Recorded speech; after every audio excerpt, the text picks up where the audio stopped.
아내가 문득 잠든 밤, 불 꺼진 거실에 혼자 남아 맥주 캔을 따며 괜히 TV를 켰다 끄기를 반복해 본 적 있으십니까? 텅 빈 식탁 위에는 식지 않은 국만 남았고, 마주 앉은 아내는 휴대폰만 바라보다 아무 말 없이 자리에서 일어납니다. 함께 누운 침대 위에서도 서로의 등을 향해 돌아 누운 채 내일 아침엔 무슨 말을 해야 하나 고민하며 눈만 뜬 채 밤을 새운 적 있으십니까? 이제는 더 이상 손도 잡지 않고 눈도 마주치지 않고 서로의 숨결마저 낯설어진 그 거리감이 언젠가는 되돌릴 수 없는 벽이 될까 두렵지 않으십니까? 오늘도 모른 척 하실 겁니까? 해당 내용에 동의하신다면 댓글에 동의합니다를 남겨주세요. 안녕하십니까? 내과 진료실에서 오랜 세월 중년 남성을 마주해온 의사 정세현입니다. 많은 분들이 문을 열고 들어오실 때 한결같이 머뭇거리십니다.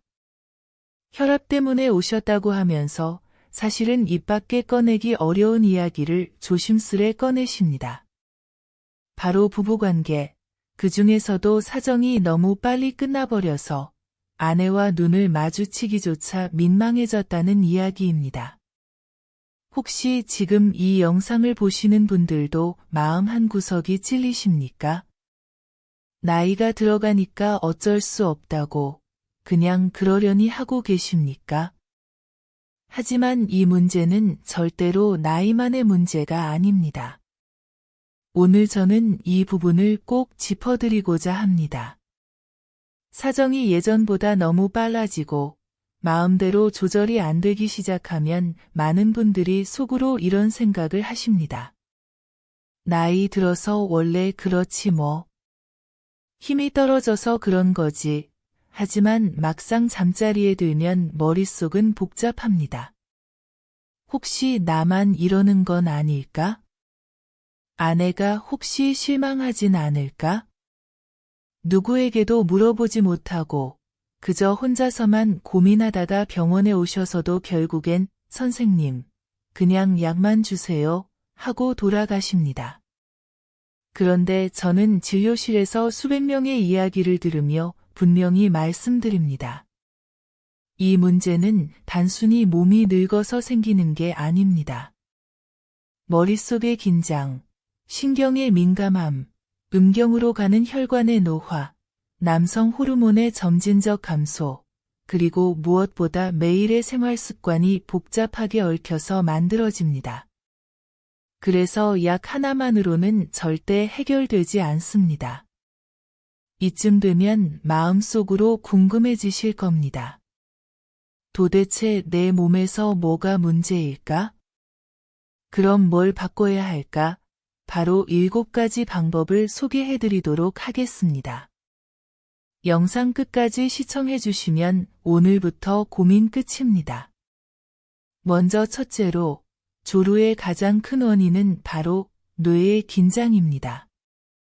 관계를 시작하기 전부터 마음이 조급하고 긴장되면 몸은 그 신호를 즉각적으로 받아들여 흥분 반사를 훨씬 빠르게 진행시킵니다. 즉, 뇌가 편안하지 않으면 몸도 오래 버틸 수가 없습니다. 특히 중년 이후에는 회사 일, 경제적 부담, 자녀 문제, 부모님 부양 문제 등 수많은 스트레스가 뇌를 압박합니다. 긴장한 뇌는 작은 자극에도 과민하게 반응해서 조절력이 떨어집니다. 둘째로는 혈관 건강입니다. 발기와 사정은 같은 혈관 시스템에서 이루어집니다. 심장에서부터 음경까지 이어지는 혈관이 깨끗해야만 충분한 혈류가 유지되고 사정 반사도 일정한 속도로 조절됩니다. 그런데 중년 이후 혈관은 점점 노폐물이 쌓여 좁아집니다. 고혈압, 당뇨, 고지혈증이 바로 그 주범입니다. 혈관이 막히면 물이 제대로 흐르지 않는 녹슨 수도관과 같습니다. 겉보기엔 수도꼭지는 멀쩡해 보여도 물이 흐르지 않으면 소용이 없듯이 몸 안 혈관이 깨끗해야만 발기와 사정이 건강하게 유지됩니다. 셋째는 남성 호르몬입니다. 남성 호르몬은 나이가 들수록 서서히 줄어듭니다. 청년기와 비교하면 반 이상이 감소한다고 알려져 있습니다. 남성 호르몬이 줄면 성욕도 줄어들고 발기력도 약해지고 사정 반사 역시 불안정해집니다. 남성 호르몬은 몸의 활력뿐 아니라 자신감에도 큰 영향을 줍니다. 많은 분들이 우울감과 무기력을 호르몬 탓이라고는 생각하지 않지만 사실은 매우 밀접한 관련이 있습니다. 햇빛을 충분히 쬐면 몸이 비타민을 만들어주고 이 비타민은 남성 호르몬을 활성화시킵니다. 매일 아침 햇빛 아래서 잠깐이라도 걷는 습관이 큰 차이를 만들어냅니다. 넷째는 골반근의 힘입니다. 흔히 케겔 운동이라 부르는 이 운동은 사정 조절의 핵심 열쇠입니다. 골반저근이 약해지면 요도를 조이는 힘이 줄어들어 조절이 어렵습니다. 많은 남성들이 케겔 운동은 여성만 하는 것으로 오해하십니다. 그러나 남성에게도 케겔 운동은 비뇨의학에서 권장하는 표준 자가치료입니다. 실제로 전립선 수술 후 요실금을 막는 데도 사용됩니다. 즉, 골반근은 나이가 들어도 단련할 수 있고 단련하면 반드시 조절력이 붙습니다. 다섯째는 음식입니다. 옛 어른들이 계란, 부추, 마늘, 호두를 먹으라고 한 데에는 이유가 있습니다. 이 음식들은 혈관의 노폐물을 줄이고 혈류를 원활히 만들어줍니다. 기름진 음식은 혈관에 기름때를 끼게 하지만 이런 건강한 식재료는 혈관을 맑게 청소해줍니다. 무조건 약이나 보약에 의존하지 마시고 식탁에서부터 혈관을 살려야 합니다. 여섯째는 관계 전에 몸을 다스리는 루틴입니다. 많은 분들이 사정이 빠르다고 해서 성급하게 시작하고 빨리 끝나버립니다. 그러나 오히려 시작 전부터 긴장을 풀고 몸의 흥분을 낮추는 것이 중요합니다. 따뜻한 물로 샤워를 하고 허벅지와 종아리를 가볍게 주물러주며 혈류를 돌리고 깊게 숨을 들이쉬고 내쉬어 심장 박동을 가라앉히면 흥분이 조절됩니다. 이런 준비만으로도 사정 반사를 늦출 수 있습니다. 마지막 일곱째는 부부간의 마음입니다.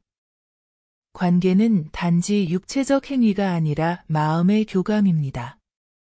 관계 전에도, 관계 중에도, 관계 후에도 부부는 서로 눈을 맞추고 손을 잡아야 합니다. 사정이 끝난 뒤 등을 돌려 누워버리면 서로에게 상처만 남깁니다. 사소한 대화, 짧은 손길, 그리고 당신 덕분에 행복하다는 한마디가 뇌에서 옥시토신이라 불리는 애착 호르몬을 분비시켜 부부의 관계를 더욱 끈끈하게 만들어줍니다. 이런 내용 궁금하셨죠? 부부 사이에 터놓고 말하기 어려운 이야기지만 누구나 가슴속에는 같은 고민을 안고 계십니다. 이제는 숨기지 말고, 피하지 말고 작은 실천으로 시작해 보시길 바랍니다. 머리에 긴장을 풀고, 혈관을 지키고, 햇빛을 쬐고, 케겔 운동을 하고, 음식을 바꾸고, 몸을 준비하고, 따뜻한 말을 전하십시오. 이 7가지는 생각보다 어렵지 않습니다. 하지만 실천하는 사람과 그렇지 않은 사람의 내일은 완전히 달라집니다. 저는 실제로 이 길을 선택해 변화를 만들어낸 분들을 수없이 봐왔습니다. 그중 한 분인 충북 청주의 오정국님, 59살 남성입니다. 정국님은 결혼 30년을 넘겼지만 어느새 부부 사이에 말이 사라지고 있었습니다. 퇴근 후 현관문을 열면 아내는 고개만 들고 인사 대신 휴대폰에 시선을 돌렸습니다. 식탁에 앉으면 젓가락 부딪히는 소리만 공허하게 울렸고 따뜻해야 할 부부의 잠자리는 서로 등을 맞댄 채 점점 더 멀어졌습니다. 그러다 어느 날 새벽 거실 소파에 홀로 앉아 켜둔 TV 소리를 멍하니 듣다가 문득 이렇게는 안 되겠다고 결심하셨다고 합니다. 정국님이 처음 시작한 건 작았습니다. 알람 소리를 조금만 일찍 맞추고 해가 막 떠오르는 동네 골목을 15분이라도 걸었습니다. 처음엔 춥고 귀찮았지만 동네 슈퍼 앞에 핀 이름 모를 꽃을 보며 출근길 아이들 인사를 받으며 마음이 조금씩 풀렸습니다. 그렇게 아침에 햇빛을 쬐고 나면 몸이 덜 무겁고 회사에서의 짜증도 조금은 덜해졌다고 합니다.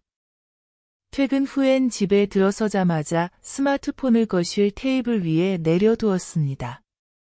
예전엔 TV를 켜고 휴대폰으로 뉴스를 보다가 그저 피곤하다고만 했는데 이제는 먼저 부엌으로 가서 아내가 끓이고 있는 국을 휘저기며 오늘은 뭐 맛있어? 하고 말을 붙였습니다. 식탁에 선 젓가락을 내려두고 아내의 눈을 보았습니다. 처음엔 어색했지만 아내도 놀라면서 피식 웃더랍니다. 그리고 정국님은 매일 밤 잠자기 전 화장실에서 따뜻한 물로 샤워를 한 뒤 거실 한켠에 깔린 러그 위에 앉았습니다. 아무도 없는 밤, TV 불빛만 희미한 그 거실에서 허벅지와 종아리를 주무르며 케겔 운동을 하고 숨을 크게 들이쉬고 내쉬기를 반복했습니다. 처음엔 이게 무슨 도움이 될까 싶었지만 이상하게도 몸이 가벼워지고 마음이 차분해졌다고 합니다. 2달쯤 지났을까요? 어느 날 밤 등을 돌려 누워있던 아내가 먼저 정국님의 팔에 살포시 손을 얹었습니다. 아주 오랜만에 느껴보는 그 손의 체온이 따뜻해 가슴이 뭉클했다고 합니다. 그리고 사소한 얘기에도 서로 웃음이 새어나왔습니다. TV 소리가 아닌 둘의 작은 웃음소리가 집안을 다시 채우기 시작한 겁니다. 정국님은 그때 깨달았다고 합니다. 거창한 약이나 비싼 시술이 아니라 이렇게 작은 걸음들이 쌓여서 잃어버린 부부의 마음을 다시 데워준다고 말입니다. 부산의 장기원님, 64살입니다. 기원님은 평생을 공장에서 쇳가루 묻은 작업복을 입고 새벽같이 나가 밤늦게야 돌아오셨습니다. 자식 셋을 모두 공부시키고 장가, 시집 보내느라 늘 본인 한몸 돌볼 틈이 없으셨죠. 정작 오랜 세월 같은 집에 살아도 아내와 나눈 대화라곤 밥 먹었나, 돈 좀 줘라 같은 퉁명스러운 말이 전부였습니다. 공장 생활을 접고 집에 머무는 시간이 길어지자 차가운 식탁 위 공기와 말없는 거실이 더 크게 느껴졌다고 합니다. 어느 날 밤 아내가 등을 돌린 채 한숨을 내쉬는 소리를 들으며 기원님은 처음으로 이러다 평생 등을 맞대고만 살겠다는 두려움이 스쳤다고 합니다. 그날 이후 기원님은 낯간지럽지만 무언가를 바꿔야겠다 다짐하셨습니다. 제가 알려드린 건 대단한 방법이 아니었습니다. 우선 집안 냉장고부터 바꾸셨습니다. 밤마다 라면에 소주 한 잔으로 달래던 늦은 야식을 멈추고 대신 삶은 계란과 호두, 따뜻한 생강차로 배를 채우셨습니다. 식탁 위에 간단한 과일을 깎아두면 아내도 함께 집어먹게 되었고 자연스레 둘 사이 대화가 몇 마디씩 붙었습니다. 그리고 매주 한 번은 일부러 아내를 데리고 동네 전통시장에 갔습니다. 예전 같으면 혼자 가서 장을 후딱 보고 오셨을 텐데 이제는 무조건 아내 손목을 잡고 같이 갔습니다. 시장 골목에서 어묵 하나 사서 반씩 나눠 먹고 무심히 사던 두부 하나에도 오늘 저녁엔 찌개 끓여달라 며 농담처럼 말을 붙였습니다. 집에 돌아와서도 주방 옆에 서서 채소 다듬는 아내를 한참 바라보다가 뒤에서 조용히 등을 토닥여 주었다고 합니다. 처음엔 아내가 화들짝 놀라 몸을 피했지만 어느새 아내의 어깨가 그 손길에 잠깐 기대기 시작했다고 합니다. 몇 달이 흐르고 나서 기원님은 제 진료실에 오셔서 이 말을 하셨습니다. 선생님, 요즘은 밤에 불 끄고 누우면 우리 집이 이불 속에서 더 따뜻합니다. 등 대신 손을 잡고 자게 됐습니다. 그 말씀을 하시며 굵은 손가락으로 눈가를 문지르던 모습이 아직도 잊히질 않습니다. 평생 거칠게 살아온 손끝이 다시 누군가에게 온기를 전해주게 된 것이지요. 지금부터라도 시작해 보세요. 관계는 저절로 좋아지지 않습니다. 관계는 기적이 아닙니다. 그러나 두 사람이 함께 마음먹고 작은 노력을 쌓으면 그 변화는 기적과 같습니다. 오늘 이 영상을 여기까지 보셨다면 이미 첫걸음을 떼신 것입니다. 이제 남은 것은 당신의 용기입니다. 오늘부터라도 아내의 손을 다시 잡아보십시오. 식탁에서 눈을 맞추고 잠들기 전에 따뜻한 손으로 등을 쓸어주십시오. 이 작은 손길이 언젠가 당신 부부의 마음을 다시 뜨겁게 연결해 줄 것입니다. 당신 품이 가장 따뜻한 안식처가 되기를 저는 언제나 진심으로 응원하겠습니다. 앞으로도 바람 따라 이야기 숲은 도움되는 이야기들을 정성껏 전해드리겠습니다. 이 여정을 함께하고 싶으시다면 구독 버튼으로 마음을 나눠주세요. 그리고 이 영상이 조금이라도 당신의 가슴에 울림이 있었다면 좋아요로 응원해주세요. 여러분이 실천해보신 경험이나 느낌 변화도 함께 나눠주시면 큰 도움이 될 거예요. 오늘도 편안하고 활기찬 하루 보내세요. 감사합니다.